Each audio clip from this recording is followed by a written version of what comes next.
Мен Рахымжан Нұржанұлы, тәуелсіздіктің құрдасы атану мен үшін үлкен мәртебе, бақыт және мақтаныш. Отанымыздың даңқын арттыру біздің басты міндетіміз.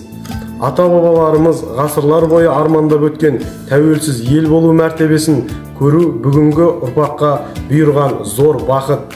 Осы қуанышымыз құтты, бақытымыз баянды болсын. Жаңа ғасырда қайта түлеген, жасарып түрленген еліміздің тәуелсіздігі тұғырлы болғай. Осындай маңызы бар тарихи думанда еліміздің туы асқақтап, келешегі көркейе берсін.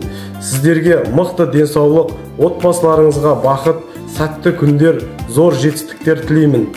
Сіздерді тәуелсіздіктің 30 жылдық мерекесімен шын жүректен құттықтай отырып, осы желтоқсан желі әнін қабыл алыңыздар.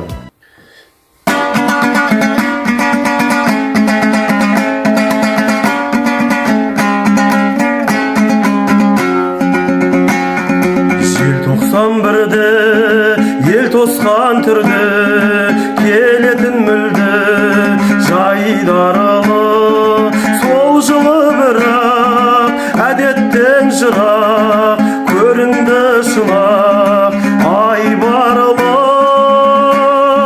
Соңдырды мені, тоңдырды сені, желтоқсан желі ызғарлы.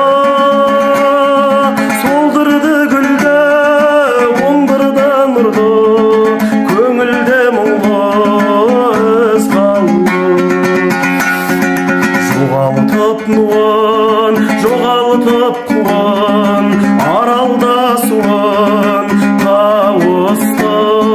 Аңырап мекен, қаңырап бөкен, бөріске бөтен ауысты.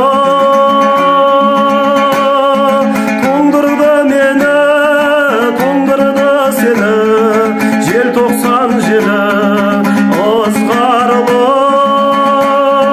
Солдырды гүлді, оңдырды нұрды, көңілде мұңлы із қалды.